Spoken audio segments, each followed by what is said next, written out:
Silence filled the space around the archive. Every ship, every crew member, every person watching from colonies across the solar system, all of them had seen what just happened.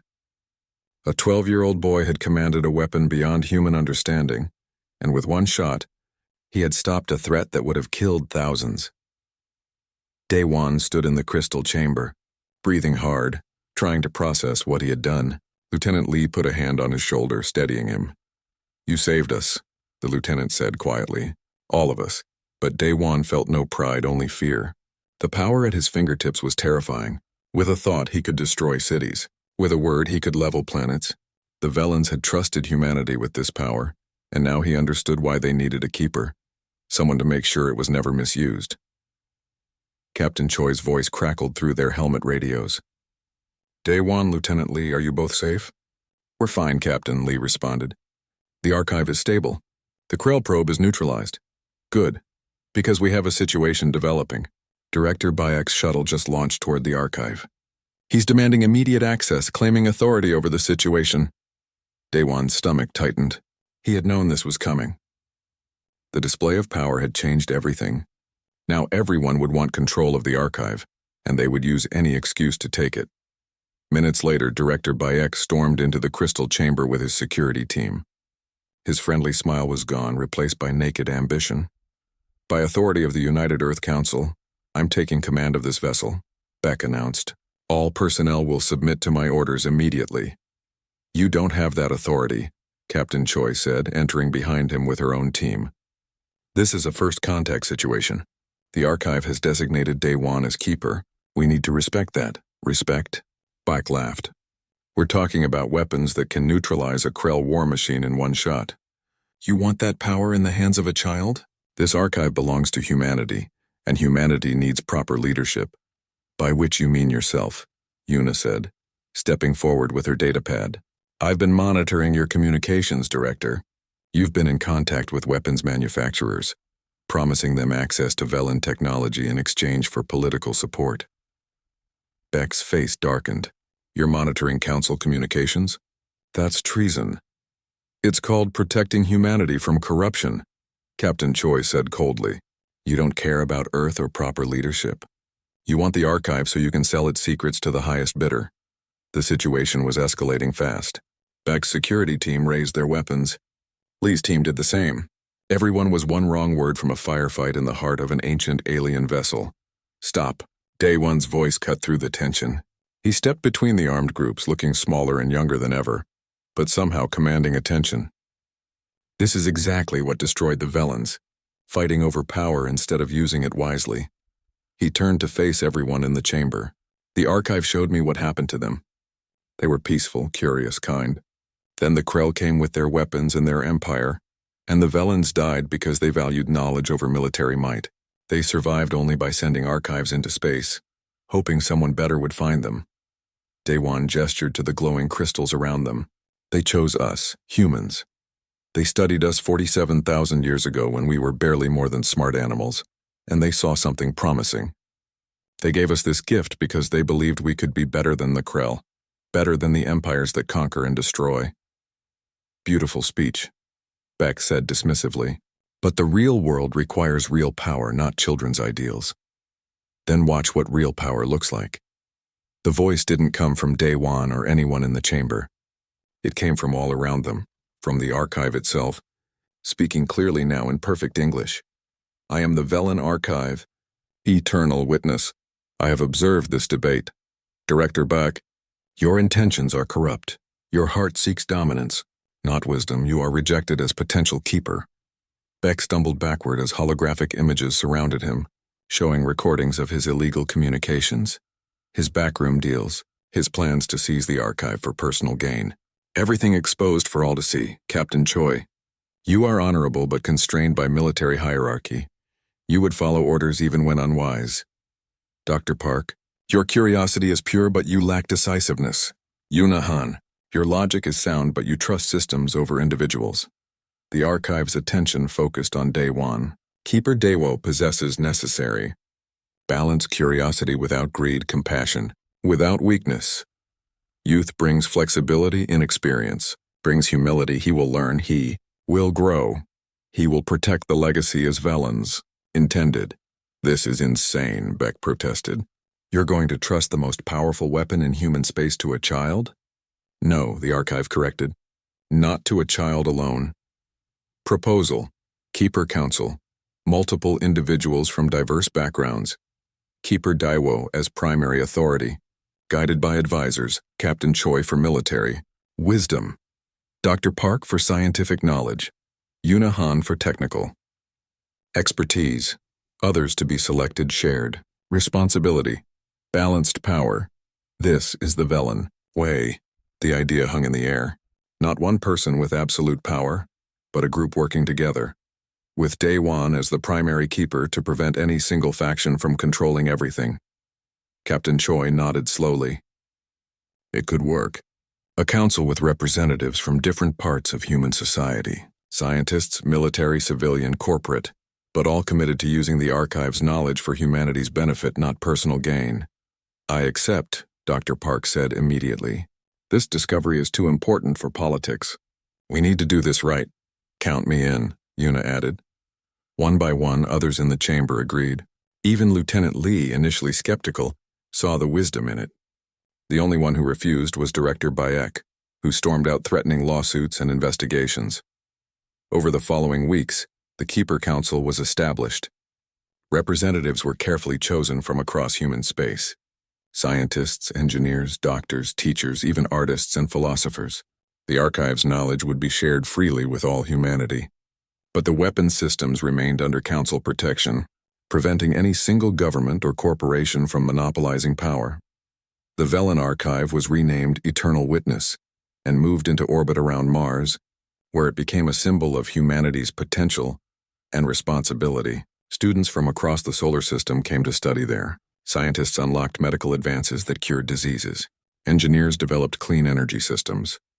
Humanity took its first real steps toward becoming a spacefaring civilization worthy of the Velen's faith. 5 years later, Daewon stood in the observation deck of Eternal Witness. Now 17 years old and the youngest member of the Keeper Council, Hana worked in the engineering section, helping design new human ships based on Velen principles. His parents had become advisors, helping new families adjust to life aboard the archive. He looked out at the stars and thought about the Velens who had sent their legacy across 47,000 years of darkness. They had hoped someone curious and kind would find them, someone who would use their knowledge to build rather than destroy, to explore rather than conquer, to unite rather than divide. Humanity wasn't perfect. They still argued and competed and sometimes made mistakes, but they were trying. They were learning. They were becoming the inheritors the Velens had believed they could be. On his monitor, sensors detected a faint signal from deep space. Another ancient transmission, similar to the one he had found years ago. Perhaps another archive waiting to be discovered. Daewon smiled. The journey was just beginning. The Velens had given humanity the stars. Now it was up to humans to prove they deserved them. He opened a communication channel to the Keeper Council. I've found something interesting, he said. I think we need to prepare another expedition. In the crystal chamber below, the Eternal Witness hummed with approval.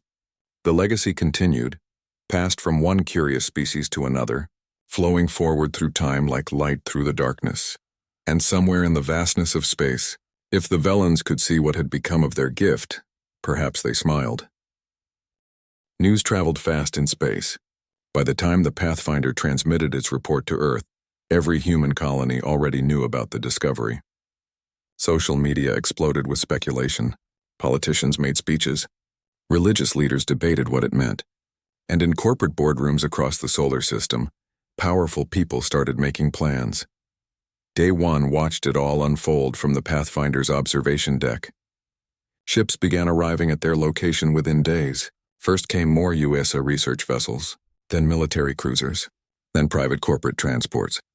Within a week, over 50 spacecraft surrounded the ancient Velen archive, all of them wanting a piece of history. The United Earth Council has called an emergency session, Captain Choi told the crew during a briefing. They're debating what to do with the archive. 3 main factions have emerged. She pulled up profiles on the screen. First, the scientific community led by researchers like Dr. Park.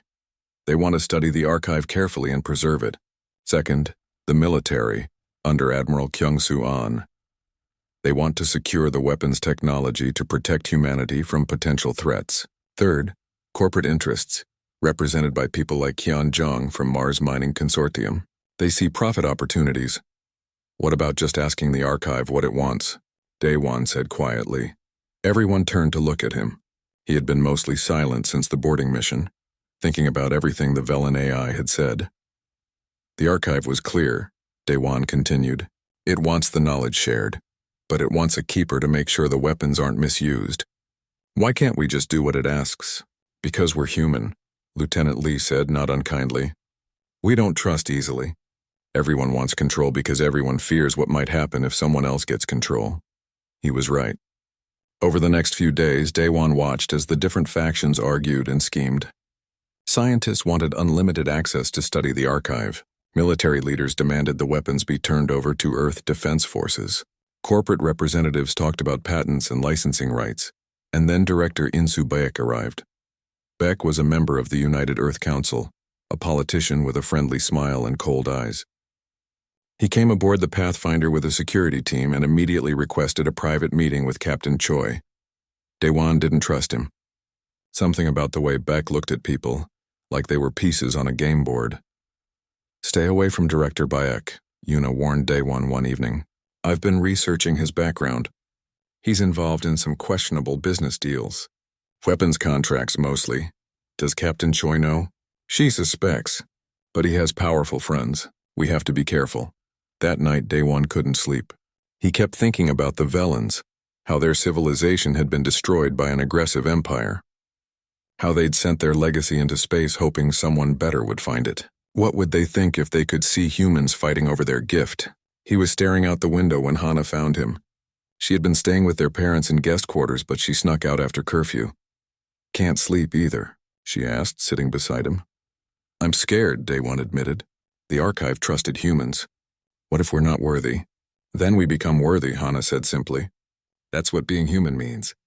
We make mistakes, but we learn. We fight, but we can also unite. Daewon wished he had his sister's confidence. The next day, everything fell apart. Daewon was in the mess hall when alarms blared through the ship. Emergency lights flashed red. Captain Choi's voice came over the intercom, urgent and sharp. All crew to stations. We have 3 unidentified vessels approaching at high speed. They're not responding to hails. Daewon ran to the observation deck and saw them. 3 sleek warships bearing corporate logos, moving into attack positions around the Velen archive. They're trying to take it by force, Lieutenant Lee said, arriving at the deck with his security team. Hyun's company must have decided negotiations were taking too long. Can they do that? Daewon asked. They're about to try, but something else appeared on the sensors, something that made everyone stop and stare. A massive object had just entered the system, moving impossibly fast. It was 4 times the size of the Velen archive, angular and hostile-looking, covered in weapons. What is that? Someone whispered. Yuna's face went pale as she read her scanner. The energy signature matches records from the archive. That's a Krell Sentinel probe. The ancient warning had come true. When the archive activated, it had sent out a signal. And after 47,000 years, the Krell automated systems were still watching. Still hunting, still enforcing their dead empire's will. The probe didn't communicate or negotiate. It simply started charging its weapons, targeting everything in the area. The corporate warships, the UESA vessels, the Pathfinder. All of them were about to die. We need to evacuate, Captain Choi ordered. Everyone to escape pods now. Wait, Daewon shouted. The archive. It said it had defense systems. We have to activate them. There's no time. I'm the keeper candidate, Daewon interrupted. It will listen to me. I have to try. Captain Choi looked at him for one long moment, then nodded. Lieutenant Lee, get him to the archive now, everyone else. Prepare for evacuation. Daewon and Lieutenant Lee raced to the airlock, suited up, and launched themselves toward the Velen ship using jetpacks. The Krell probe fired warning shots that lit up space around them. They had minutes, maybe seconds. They burst through the archive entrance and sprinted to the central chamber. The crystals blazed to life as Daewon entered. Keeper candidate, Daewo. Welcome. The Krell probe. Daewon gasped, out of breath. It's going to destroy everything. You said you had defenses. Please activate them. Defense systems available. Authorization required. Keeper status. Must be accepted. Lieutenant Lee grabbed Daewon's shoulder. Kid, think about what you're doing. If you accept this, you're taking responsibility for weapons that could destroy planets. If I don't, everyone dies, Daewon said. Including my family. Including you.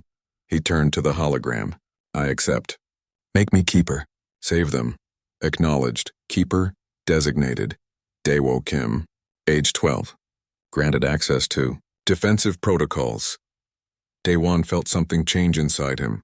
Information flooded his mind, not overwhelming, but clear and organized. He understood the ship's systems now, felt them respond to his thoughts. Target the Krell probe, he commanded. Disable it. Don't destroy it if possible. Compassion noted. Felon approved. The archive ship hummed with sudden power. Lights blazed along its hull, patterns forming that hurt to look at directly. Energy gathered at points along the ship's surface, building to impossible levels. Then it fired. The beam that lanced out wasn't like human weapons. It didn't explode or burn. It simply touched the Krell probe and the massive war machine stopped. Its lights went dark. Its weapons powered down. In one shot, the archive had neutralized a threat that could have destroyed the entire human fleet. Everyone in the system stared in shock and awe. And Daewon, a 12-year-old boy, stood at the heart of the most powerful ship in human space, hoping he had made the right choice. The corridor seemed to stretch forever into darkness. Each step echoed softly despite the vacuum outside. The walls glowed faintly where their lights touched them, as if the ship remembered what it was to be alive. This preservation is impossible, Dr. Park whispered, running his gloved hand along the wall. 47,000 years in space should have destroyed everything. The radiation alone, the hull must shield against it somehow, Yuna said, scanning with her equipment. I'm reading multiple layers of unknown materials. This technology is far beyond anything we have. They moved deeper into the ship. The corridor opened into a vast chamber that made everyone stop and stare. It was like stepping into a cathedral. The ceiling arched high above them, covered in stars that glowed with soft light. Not random stars, these formed patterns, constellations, maps of galaxies. It's a star map, Captain Choi said quietly, of the entire universe. But what drew everyone's attention was the center of the room. Hundreds of crystalline pillars rose from the floor, each one glowing with inner light. Inside the crystals, Daewon could see shapes, symbols, images, patterns that seemed to shift and change. Data storage, Yuna breathed. This is a library, an archive. This entire ship is a database. Dr. Park moved to the nearest pillar, his hands shaking with excitement. Do you know what this means? This is their entire civilization. Preserved. History, science, art, everything. They built this ship to survive after they were gone. Gone where? Lieutenant Lee asked, his weapon still ready.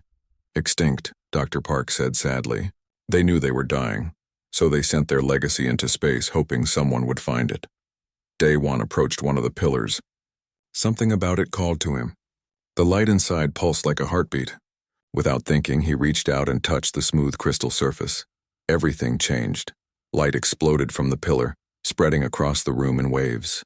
All the crystals blazed to life at once. The star map on the ceiling swirled and moved. And a sound filled the air. Not words, but something deeper. Mathematics, pure information flowing directly into their minds. Get back, Lieutenant Lee shouted, but it was too late. The light focused on Daewon. He felt warmth spread through his hand, up his arm, into his mind. He wasn't scared. It felt like greeting an old friend. Images flashed through his thoughts. A beautiful planet with 3 moons, cities of crystal and light, beings with 4 arms and wise, gentle eyes, a golden age of peace and discovery, then darkness, war, ships filling the sky, raining fire. The beings, they called themselves Velans, fighting not with weapons but with desperate courage. Evacuation, children crying, the last of their kind boarding 12 ships, sending them into space in different directions, a final hope that their legacy would survive. And then, silence, 47,000 years of silence, until a curious boy from a young species pressed his hand to a crystal and woke them up. The light faded. Daewon staggered backward. Yuna caught him before he fell. What happened? Captain Choi demanded. Are you hurt? I saw them, Daewon whispered. The Velans. I saw what happened to them. The center of the room hummed to life. A holographic display appeared, showing symbols that slowly shifted into shapes they could understand. Numbers, mathematical formulas, then finally words in broken English. Archive activated. Legacy, protocol, engaged, welcome, inheritors. Everyone froze. The ship was talking to them. Yuna stepped forward, her scientific mind overriding her shock. This is Yuna Han, representing the United Earth Space Administration. We come in peace. Can you communicate? The symbols shifted. Species unidentified, carbon-based, bipedal. Classification, human, planet of origin, Earth, third planet. Yellow star, Sector 447. It knows about Earth, Dr. Park said, amazed. How? More images appeared. Earth as it looked 47,000 years ago. Primitive humans hunting, making tools, discovering fire. The hologram showed a Velen ship in orbit, observing quietly, taking notes, then leaving. They studied us, Captain Choi said, back when we were barely more than animals. Humanity, evaluated. Potential, high. Curiosity. Strong. Violence. Moderate. Verdict. Promising. Archive. Directed toward human space, delayed encounter, calculated. Day One's mind raced. You meant for us to find you. You sent this ship toward where you thought we'd be. Correct. Velen Collective. Destroyed. Krell Dominion. Attacked. 12 archives. Launched.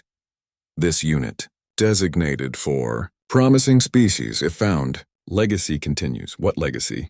Captain Choi asked carefully. The hologram expanded, showing technical blueprints, medical information, art, music, philosophy. Centuries of accumulated knowledge from an entire civilization now being offered freely to humanity. Technology, science, culture, history, warning, also included. Warning about what? Lieutenant Lee asked, his hand moving to his weapon. Krell Dominion. Survives. Expansion Empire. Automated sentinels. Patrol. Vast regions, detection systems. Still active, this archive. Activation. Create signal, Krell. May respond. The room fell silent. They had woken up something wonderful, but also potentially dangerous. You're saying that by turning you on, we might have alerted hostile aliens to our location? Captain Choi's voice was steady, but Daewon could hear the worry underneath. Possibility. Exists. Defense systems. Available. Weapons technology. Included in archive protection offered. Dr. Park pulled up data on his tablet. Captain, the weapons systems on this ship, if even a fraction of them are functional, they're millennia beyond our current technology. This vessel could probably destroy our entire fleet by itself. Correct. Power. Requires authorization. Keeper. Must be designated first contact. Initiated by... The hologram focused on Daewon. Young human, Daewo Kim, age 12 cycles. Curiosity level, exceptional. Aggression level, low. Keeper candidate. Ideal. Wait, Daewon said. You want me to control the ship? Not control, protect, guide, ensure proper use. Velen philosophy. Knowledge for peace, not conquest. Keeper must embody these principles. Lieutenant Lee stepped forward. Absolutely not. We can't give control of alien weapons to a child. Captain, this needs to go to Earth Command immediately. Earth Command. Political entity. Power struggles. Inevitable. Corruption. Probable. Velen archives. Previously seized by authority figures resulted in war. Keeper must be pure of intention. Yuna looked at Daewon thoughtfully. It's not wrong. If word gets out about this ship's capabilities, every government and corporation will fight over it. But a kid who just wanted to map asteroids for a school project, she smiled. That's someone who seeks knowledge for its own sake. I can't make this decision, Daewon said, feeling overwhelmed. I'm 12. I don't know anything about alien technology or weapons or... You found us, the ship interrupted. Among billions. You looked up, you questioned, you persisted. These are Velen qualities. Keeper does not require knowledge. Keeper requires wisdom. Captain Choi put a hand on Daewon's shoulder. Nobody's asking you to decide right now. But we need to get this information back to the Pathfinder and report to Earth. This is bigger than any of us. As they prepared to return to their ship, Daewon looked back at the glowing crystals. 47,000 years of waiting, and he had been the one to wake them. The Velens had trusted humanity with their legacy. Now he had to help humanity prove worthy of that trust. The Pathfinder was bigger than Day One had imagined. The research vessel stretched nearly 300 meters long, its white hull marked with the blue and green emblem of the United Earth Space Administration. As the shuttle approached the docking bay, Day One pressed his nose against the window like a little kid, even though he tried to act mature. First time in deep space? The voice came from across the cabin. A woman in a captain's uniform smiled at him. She had kind eyes and short dark hair. "I'm Captain Bo Choi. You must be our famous discoverer." Day One felt his face turn red. "I just got lucky with the telescope." "Luck favors the curious," Captain Choi said. "We're glad to have you aboard, all of you." She nodded to Day One's parents and Hana. The shuttle docked with a soft thump. As they entered the Pathfinder, a tall man with glasses greeted them. "Welcome. I'm Dr. Sungmin Park, xenoarchaeology specialist. That means I study dead alien civilizations." He shook Day One's hand enthusiastically. "Your discovery is remarkable. Truly remarkable. We haven't detected any alien artifacts in 50 years of space exploration, and you find one with a school telescope." "What do you think it is?" Day One asked. "That's what we're going to find out," Dr. Park said. "Come, let me show you the analysis lab." The ship bustled with activity. Scientists hurried through corridors carrying equipment. Engineers checked systems. Everyone seemed excited and nervous at the same time. Dr. Park led them to a large room filled with monitors and computers. A young woman looked up from her workstation. "You must be Day One. I'm Yuna Han, AI systems expert. I'll be trying to communicate with the ship if we find any active computer systems." She pulled up images on the screen. "These are our long-range scans. The object is definitely artificial. The question is, what was it built for?" The images showed the alien vessel in detail. It looked nothing like human ships. Where human vessels were functional and plain, this ship was elegant, with smooth curves and strange symbols carved into its hull. The metal gleamed even after thousands of years in space. "How old is it?" Hana asked, squeezing between the adults to see better. "We're still calculating," Yuna said, "but preliminary estimates suggest around 47,000 years, give or take a few centuries. 47,000 years. When this ship launched, humans on Earth were still living in caves, hunting mammoths with stone spears. The builders of this vessel had achieved space travel while humanity was discovering fire. Are they still alive?" Day One whispered. "The species that built it?" Dr. Park's expression grew serious. "We don't know. The ship appears dead, no life signs, minimal power. But the hull is intact, which is extraordinary. Most ships would deteriorate after that much time in space." A stern-looking man in a security uniform approached. "Captain wants everyone in the briefing room. We're 2 hours from intercept." "That's Lieutenant Jae-hyun Lee," Yuna whispered to Day One as they followed. "He's very serious about protocol. Don't take it personally." The briefing room was packed with crew members. Captain Choi stood at the front, a holographic display showing the alien ship rotating slowly. "Listen up, everyone.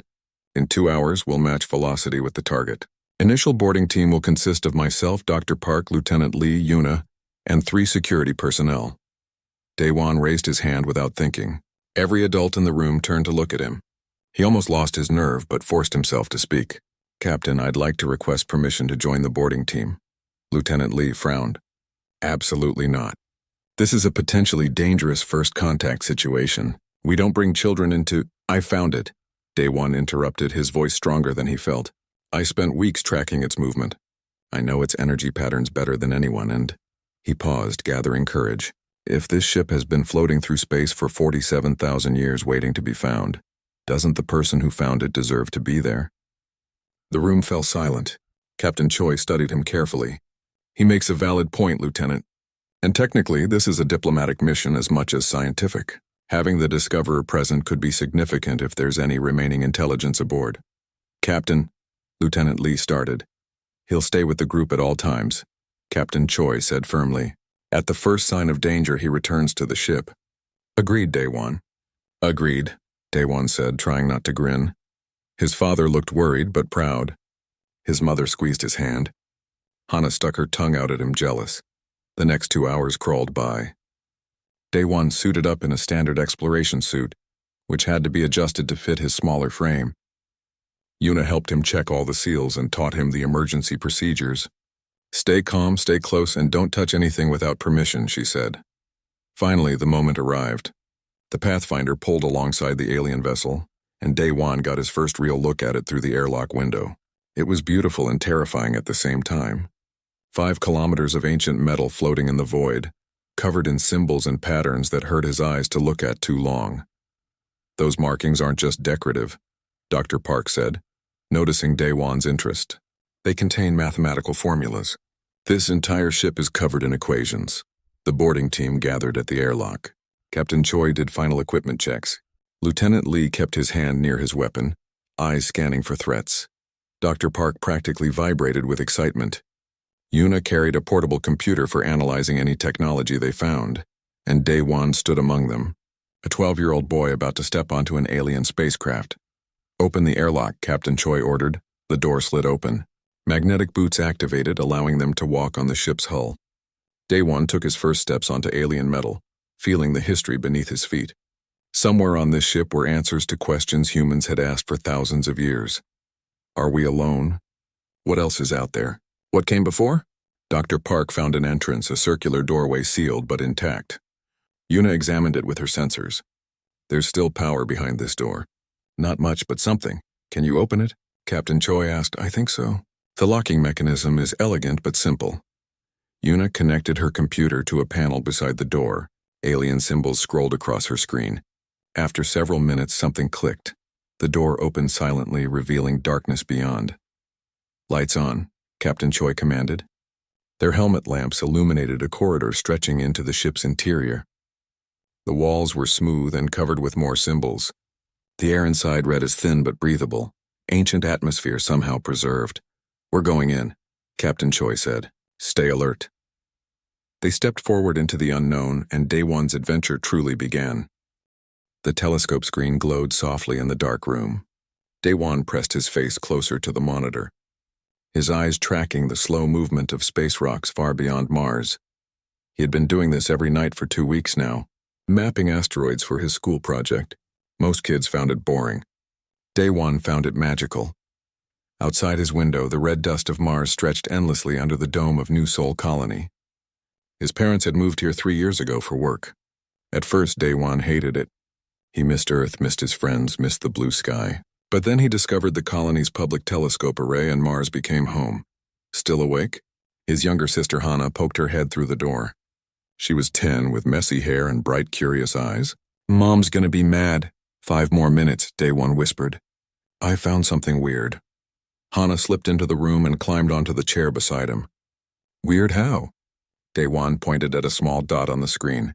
It didn't look like much, just another piece of space debris floating in the asteroid belt, but something about it bothered him. See how it's moving? All the other rocks follow the same pattern, spinning around the sun.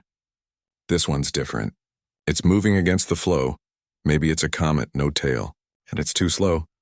Daewon zoomed in, but the object remained blurry. The public telescopes weren't powerful enough for detailed images. I'm going to report it tomorrow. The next morning at school, Daewon's teacher barely looked at his report. Probably old satellite debris, Mr. Han said, handing back the paper with a polite smile. Space is full of junk, Daewon. Good observation, though. After school, Daewon tried the colony science division. The receptionist, a tired-looking woman, took his report and promised someone would review it. Daewon knew that meant it would sit in a pile forever. That evening, he complained to his parents during dinner. His father, Taiho, worked as a mining engineer. His mother, Jiwoo, maintained the colony's environmental systems. They listened patiently as Daewon explained about the strange object. The colony gets hundreds of reports every month, his mother said gently. Most turn out to be nothing. The scientists are very busy. But nobody even looked at it properly, Daewon protested. His father set down his fork. What exactly makes you think it's special? Daewon pulled up his data on his tablet. The trajectory. It's too perfect. Natural objects tumble and spin randomly. This thing's movement is controlled, like someone steered it. Taiho studied the numbers, his engineer's mind working through the math. After a long moment, he nodded slowly. You might have something here. But you need better data. The public telescopes aren't powerful enough. Can you get access to the mining sensors? Hannah asked. She understood the colony's systems better than most adults. They scan deep space for incoming asteroids all the time. Their father smiled. That would be against regulations. But if it's important, Day One started. I didn't say no, Tejo interrupted with a wink. I said it would be against regulations. Sometimes important discoveries require bending a few rules. That night, the family gathered around Tejo's work terminal. He logged into the mining sensor network, using his security clearance.